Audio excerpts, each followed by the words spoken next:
من الشيطان اللعين الرجيم. بسم الله الرحمن الرحيم. الحمد لله رب العالمين والعاقبة للمتقين. الصلاة والسلام على سيد الأولين والآخرين محمد أشرف النبيين وعلى أمير المؤمنين أفضل المسيحين وأولادهم الطاهرين صلوات الله وسلام عليهم أجمعين. صلوات اللهم صل على محمد وآل محمد. قال الله تعالى في كتابه المجيد والقرآن الحميد وهو أصدق الصادقين. إنما يريد الله ليذهب عنكم الرجس أهل البيت ويطهركم تطهيرا. اللهم صل على محمد وآل محمد. صدري ويسر لي أمري واحلل عقدة من لساني يفقهوا قولي واجعل لي من لدنك سلطانا نصيرا. اللهم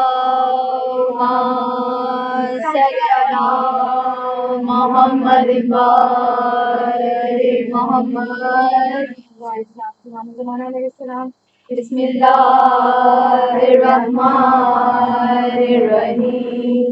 اللهم كل وليك الحجة ابن الحسن صلواتك عليه وعلى آبائه في هذه الساعة وفي كل ساعة وليا وحافظا وقائدا وناصرا ودليلا وعينا حتى تسكنه أرزقك توا وتمتعه فيها طويلا برحمتك يا أرحم الراحمين. اللهم صل على محمد وآل محمد وأجل فرجهم أجمعين. برائے ضرور امام زمانہ بلند صلوات. اللهم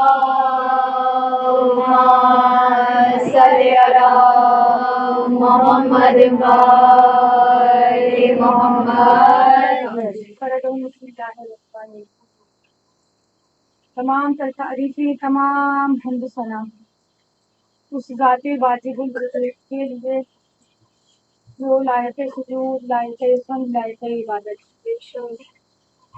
وہ خالق ہے، مالک ہے، علی کل شیء قدیر ہے، جو جلالہ کا مالک ہے. تمام تعریفیں زیبا ہیں تو فقط خداوند کریم کے لیے، جس کی صنعت تک بولنے والوں کو رسائی نہیں اور نہ کوشش کرنے والے اس کا ادا کر سکتے ہیں. فراز حمد ثنا پروردگار عالم، ہم سب کا درود سلام محمد و آل محمد کی دعا پر. اللهم صل على محمد وآل محمد. وجہ تخلیق کائنات ہیں، جو وجہ بقائے کائنات ہے. ظالماً پروردگار عالم اپنے کلام بلاغت میں ارشاد فرما رہا ہے. بسم اللہ الرحمن الرحیم. ثم اورثنا الكتاب الذين اصطفينا من عبادنا فمنهم ظالم لنفسه ومنهم مقتصد ومنهم سابق بالخيرات ذلك هو الفضل الكبير. سورہ فاتر کی آیت نمبر 23. یہ سورہ مبارکہ اس کے پڑھنے کا ثواب پروردگار عالم نے مجھے اور آپ کو دیا. کیا کہتے ہیں رات کے وقت اگر کوئی سورہ فاتر اور سورہ سبا پڑھے تو پروردگار اس کو اپنی حفظ و امان میں ملے. دو سورہ 114 میں سے 2 سورے پڑھنے پر خدا کی امان مل جائے. یہ رحمت خداوندی نہیں تو اور کیا ہے. اس قرآن دور میں جب ایک دوسرے کی خبر نہیں، تب یہ آسمانی آفت بن کر ٹپکتی ہے کبھی ہمارے کردار میں کچھ نہ کچھ آزمائی ڈالی ہوتی ہے، کہا اس وقت اگر کوئی سورہ فاتر اور سورہ صبا کو رات میں پڑھے تو خدا اپنے امان میں رکھے، کہا اگر صبح کے وقت پڑھ لے کہا ان 2 سورت کے پڑھنے سے دن میں کوئی ناگواری نہیں دیکھے، یعنی وہ دن بخیریت سے عافیت سے کٹ جائے گا۔ سورہ مبارکہ میں پروردگار عالم آیت نمبر 23 میں فرما رہا ہے ہم نے کتاب خدا کا وارث خود سے چنا ہے۔ 3 طرح کے لوگوں کا ذکر ہے، وہ لوگ جو اپنے نفسوں کو ظلم کرتے، ظالم لنفسہ، دوسرے وہ جو میانہ روی اختیار کرتے، تیسرے وہ جو سابقون بالخیرات ہے، اور یہ اللہ کا بڑا فضل ہے۔ پروردگار فضل کیا ہے؟ ظالم لنفسہ ہی، جو اپنے نفسوں پہ ظلم کرے۔ کہا 2 طرح کے لوگ ہیں جو اپنے نفسوں پہ ظلم کرتے ہیں، کہا ایک وہ جو خدا کو پہچان نہ سکے، جسے معلوم نہیں کہ اس کائنات کس نظر آیا، کبھی سورج کو پوچھتے ہوئے نظر آئے، کبھی کسی اور شے کو اپنا خدا مان لیا۔ کہا ایسے میں انہوں نے اپنے نفسوں پہ ظلم کیا، اپنی راہ ہدایت پر فائز نہیں ہوتے۔ کہا دوسرے وہ لوگ ہیں جو نفسوں پہ ظلم کرنے والے ہیں، وہ جو جانتے ہیں عمل نہیں کرتے، جانتے ہیں عمل نہیں کرتے۔ قرآن معجز نما ہے، قرآن دوست ہے، جس کے پاس قرآن ہو وہ حوادث کا شکار نہیں ہوتا۔ جو قرآن کی تلاوت کرے وہ گھر آسمان والوں کے لیے ستارے کے مانند چمکتا ہوا نظر آتا ہے۔ وہ دہان مبارک جسے تلاوت قرآن مجید کی جاتی ہو اور حب آل محمد دل میں ہو، پروردگار عالم اس دہن کو ہمیشہ اس طرح مہکتا ہوا رکھے گا کہ مشک و عنبر کی خوشبو اس میں سے آئے گی۔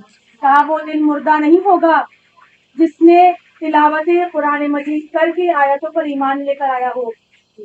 کہا جو جانتا ہو اور نہ عمل کرے، کہا وہ نفس و ظلم کرنے والے۔ کہا ایک وہ ہے جو میانہ روی والے ہیں۔ کون سے لوگ؟ جن کو عمل کا نہیں معلوم۔ اگر کوئی اپنے آپ کو مسلمان کہتا ہے تو نام عمل کیسا ہے نہیں معلوم، عبادتیں کرتے ہیں، صبح سے شام تک مجلس سے کر کے ثواب کماتے ہیں، قرآن مجید کی تلاوت کرتے ہیں، مصلی عبادت پر اللہ کی عبادت بھی کرتے ہوئے نظر آتے ہیں، نماز شب بھی پڑھتے ہیں۔ کبھی کبھی ایسا ہوتا ہے کہہ کر کھو دیتے، سال میں 5 قرآن ختم کر لیتے ہیں، اللہ کا شکر۔ رجب شعبان رمضان تینوں مہینے میرے روزوں سے گزرتے،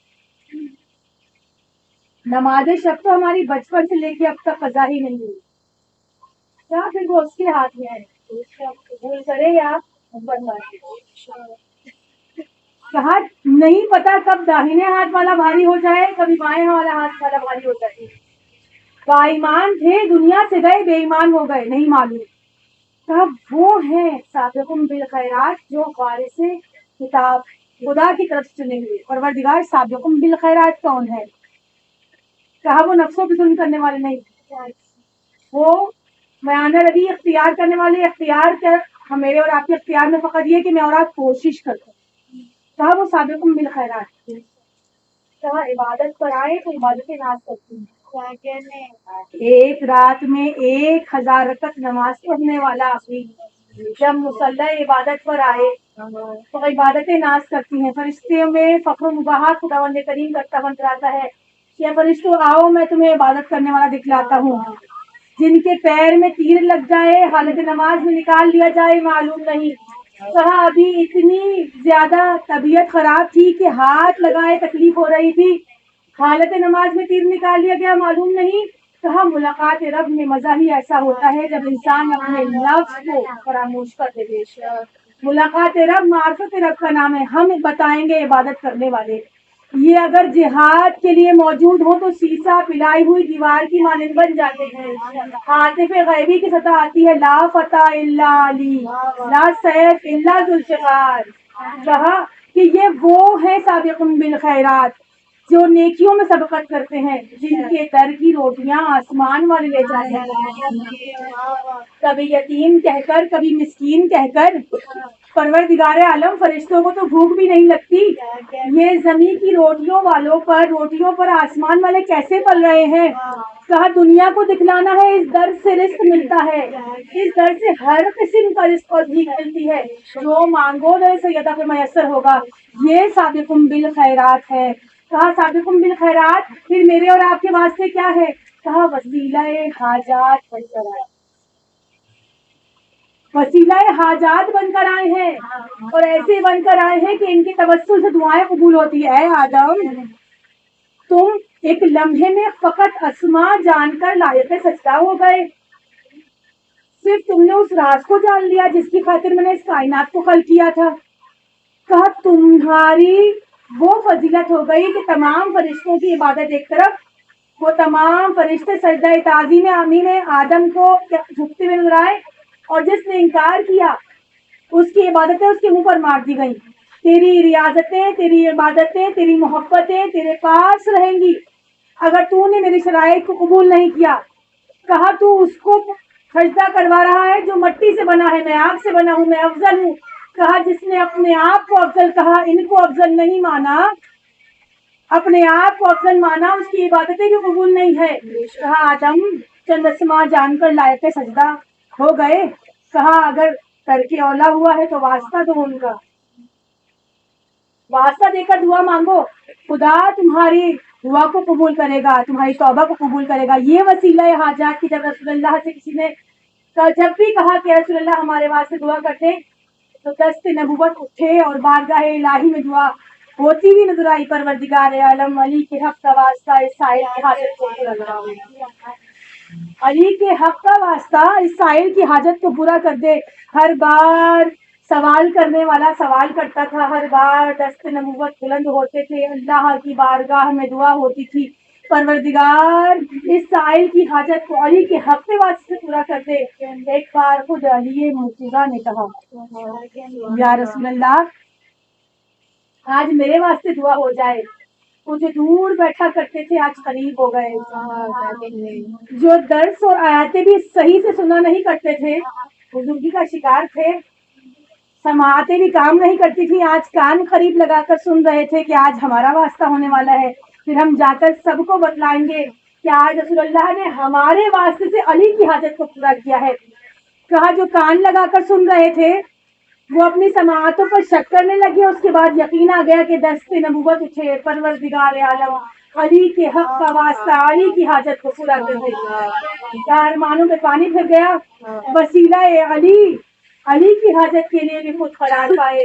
کہا یہ وہ نام ہے جو مشکل کشائے دو جہاں ہے، یہ وہ نام ہے جو میری اور آپ کی مشکلات میں آسانی کا سبب ہے، یہ وہ نعت علی ہے جس کے پڑھنے سے ہر مشکلیں آسان ہو جاتی ہیں۔ تکبیر، تکبیر، رسالہ یا رسول اللہ، رسالہ یا رسول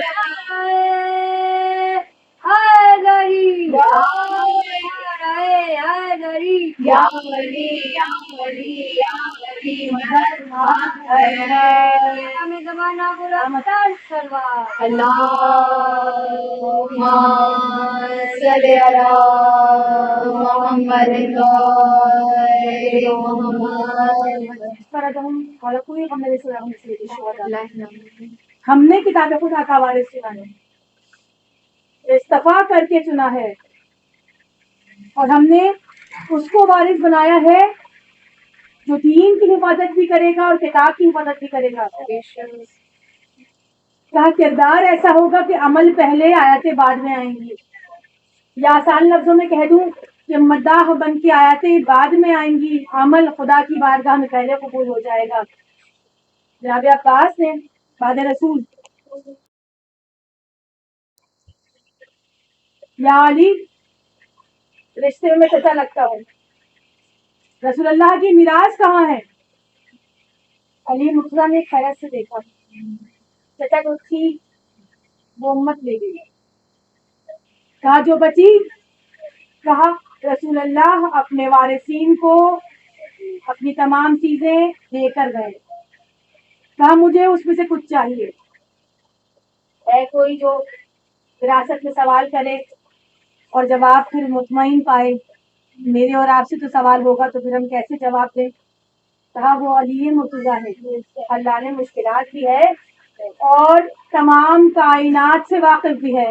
کہا چچا اس میں پریشانی کی کیا بات ہے؟ کل مسجد نبوی میں آ جائیے, جو وراثت کی چیزیں میں لے کر آؤں گا, جو دل چاہے آپ لے. پوری مسجد میں اعلان ہو گیا آج میراث نبی تقسیم ہونے والی ہے, علی مرتضیٰ اپنے ہاتھ سے خود بانٹنے والے ہیں. کون لے کر جائے گا؟ کہا حیثیت میں چچا ہے, حق رکھتا ہے, ملے گا. اب علی مرتضیٰ لے کر چلے ہیں وہ چیزیں جو میراث رسول میں تھی, ذرا, تلوار, امامہ, سواری لے کر پہنچے. کہا چچا یہ میراث. کہا علی لے لو. کہا اگر آپ کو خداوند کریم نے اجازت دی لے لیجیے.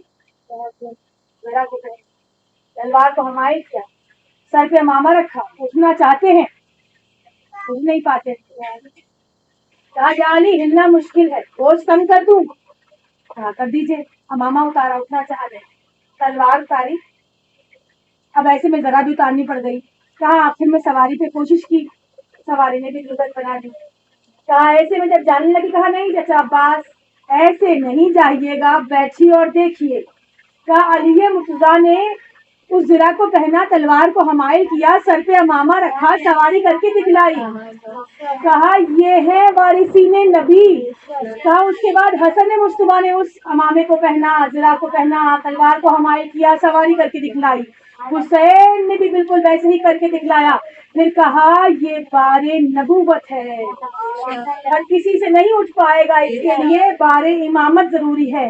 یہ مت سوچیے گا چچا کسن کیا ہوتا ہے. کہا امام امام ہوتا ہے, اور جس کڑی سے آتا جاتا ہے پروردگار عالم وارث بنا کر بھیجتا ہے. اور جب پروردگار عالم نے بتلا دیا کہ میں نے وارث کو خود چنا ہے, تو آج دنیا لاوارث نہیں ہے. آج بھی پردہ غیبت کے فاطمہ زہرا کا بیٹا موجود ہے. آج بھی کوئی ہے جس کی صدقے میں کائنات چل رہی ہے. آج بھی کوئی ہے جو رزق بانٹتا ہے. میرے اور آپ کا ظاہری فقط رزق نہیں بلکہ باطنی رزق بھی وہیں سے میسر ہے, وہیں سے ملتا ہے. اور جب پروردگار عالم کسی کو توفیق خیر دیتا ہے تو ان کی راہ پر لا کر ڈال دیتا ہے. سنا ہے اس در پر آنے والے محبت کے اس درجے پر ہوتے ہیں کہ اپنی خطا کو قبول کرتے. کہا وہ مومن نہیں جو اپنا محاسبہ نہ کرے, اور جب مومن محاسبہ کرتا ہے اور اپنے آپ کو کہیں خطا کار پاتا ہے تو اس کو ٹھیک کرنے کی کوشش کرتا ہے. علی کا ایسا ہی شیعہ جس نے سنا کہ شفاعت سب کو ہوگی لیکن گناہ کاٹنے کے بعد.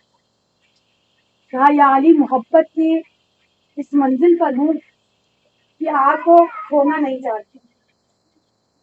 جس وقت میدان حشر میں آپ تحت اللواء الحمد کے نیچے ہوں گے, علم مبارک کے سائے میں تمام شیعہ میں حیدر کرار موجود ہوں گے, اس وقت اگر میں گنہگار ٹھہرایا گیا تو میرے لیے باعث شرمندگی ہوگی کہ جس کی محبت میں زندگی بسر کی ہے اس کے سامنے سزا کاٹ.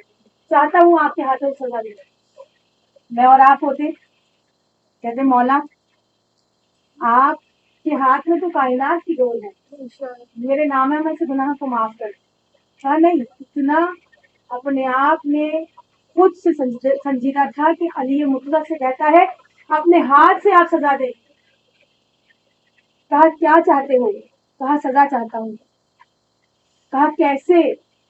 کہا سنا ہے آگ سے جلنے سے بڑی اذیت ہوتی ہے, لیکن یہ دنیاوی آگ کوئی حیثیت نہیں رکھتی جو جہنم کی آگ ہوگی. کہا اچھا ٹھیک ہے, کل آ جانا, تمہیں تمہارے گناہوں کی سزا ملے گی. ایسے میں پورے میں اعلان ہو گیا کل علی کا شیعہ سزا پانے والا ہے. اور علی مرتضیٰ نے اپنے غلام سے کہہ دیا ہے کہ 1000 سرکنڈے میں جو لکڑی ہے اس کو جمع کرو, ہم کل اس کو سزا. کہا جانے والا صدقے دل سے گیا ہے, آیا علی کی بارگاہ میں تھا. رکعت القضا پہ یہ فیصلہ ہو رہا ہے خداوند کریم مجھے اور آپ کو اس مقام کی زیارت نصیب فرمائے. کہا جب اگلا دن نمودار ہوا تو عالم یہ ہے کہ سفید لباس پہن کر آیا ہے, وصیت کر کے آیا ہے, وراثت تقسیم کر کے آیا ہے, صدق دل سے آ کر علی مرتضیٰ کے سامنے کھڑا ہو گیا. یا علی تیار ہوں سزا پانے کے لیے. کہاں سوچ لیا جسے علی کا ساتھ چاہیے ہو اسے کچھ ظاہری تکلیفیں نہیں لگتی. کہا خلوص نیت سے بیٹھو اور بیٹھنے کے بعد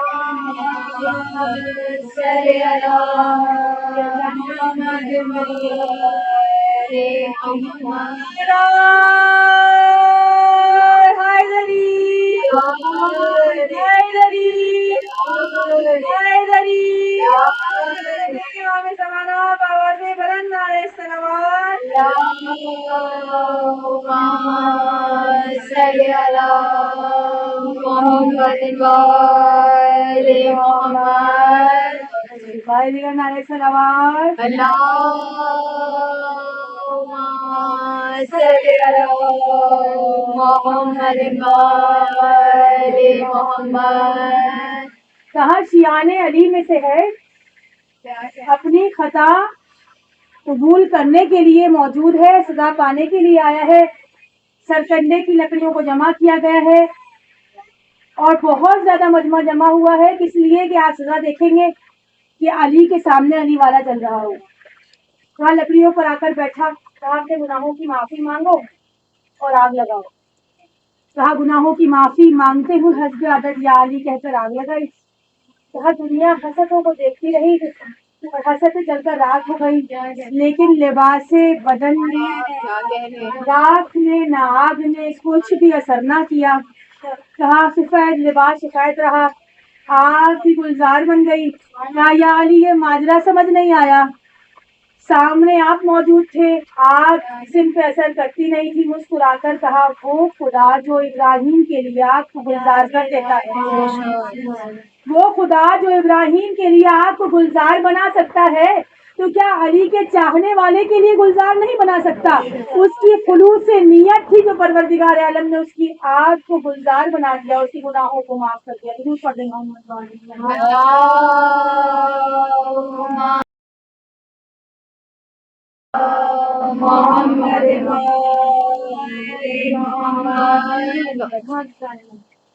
یہ وہ وارثین ہیں جن کو اجر رسالت امت لمحہ بنا دیا. آج 27 صفر قیامت کی شب کا آغاز.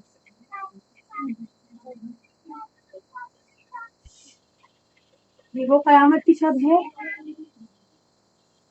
کہ جس میں 2 لوگ یتیم ہوئے.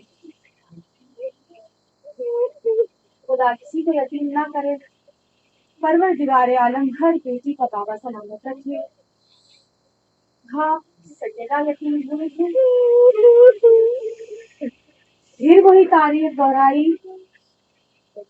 جس سیدہ کے گھر میں قاسم رہے.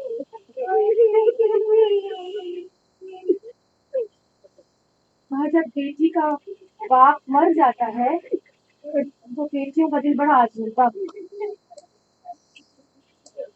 یہ وہ میری بیوی ہے جو یہ کہتی ہوئی اترائی ہے بابا آپ کے بعد مجھ پر اتنے مسائل روشن دنوں پر پڑھتے ہو رات کی تاریخی. اے بابا علی مرتضیٰ سے یہ کہتی ہوئی اترائی, یا علی میں یتیم ہوئی, کوئی میرے پاس آ کر کسی نے مجھے پوچھا نہیں دیا, کسی نے مجھے کلیجے سے لگا کر نہ کہا کہ فاطمہ تم یتیم ہو گئی. ہاں سنا ہے لوگ پلسا دینے آگ لے کر آئے تھے. ہاں دوسری روایت اسی قیامت کی شب کی کہ جس وقت زیادہ کو زہر کیا, میرے امام نے 3 گھونٹ پانی پیا. کہا وہ زہر حلال تو کسی بھی سمندر میں ڈالا جاتا تو تمام آبی جانور مر جاتے, تڑپ تڑپ کر مرتے. کہا یہ جاتا ہے اگر کسی دودھ دینے والے جانور کو لگایا جاتا تو دودھ کی جگہ خون آنا شروع ہو جاتا. 3 گھونٹ کے وہ پانی پینے کے بعد میرا امام چلا ہے ان میں فروا کی طرف تقل بار کیا. فروا کی نگاہوں نے دیکھا گریبان چاک ہے. فروا جلدی کوئی لگن لے کر آؤ. فروا دوڑ کر گئی. ارے آنکھوں سے دیکھ رہی ہے میرے والد کے. ارے جس میں اقدس کلیجائی اقدس کے ٹکڑے نکل رہے ہیں. اے میرے والد کے کون سی قیامت ہو گئی. فرما جلدی کرو میری بہن کو بلاؤ میرے بھائی کو بلاؤ. یہ وہ قیامت کا منظر تھا جب چھوٹا سا قاسم بی بی زینب کے در پر گیا. تقل باب کیا. ارے آواز سنی. ارے ایسے میں پھوپھی کا دل تڑپ گیا. ارے یہ تو میرے قاسم کی آواز لگتی ہے. ایک حال دیکھا بھتیجے کا. کلیجہ تھام کر کہا بس میرے بھائی کی خیر. ادھر سے حسین دوڑتے ہوئے پہنچے بھائی کو سہارا دے رہے ہیں. جب حسن مصطفیٰ نے دیکھا نا سامنے سے بہن آ رہی ہے جلدی سے اس درس کو سامنے سے چھپانے کہا حسین میری بہن آنے والی ہے. کہیں میرے کلیجے کے ٹکڑے دیکھ کر بےتاب نہ ہو جائے. ارے زینب نے وہ منظر دیکھا اور تڑپ گئی. اے میرا بھائی یہ تیرے حلال.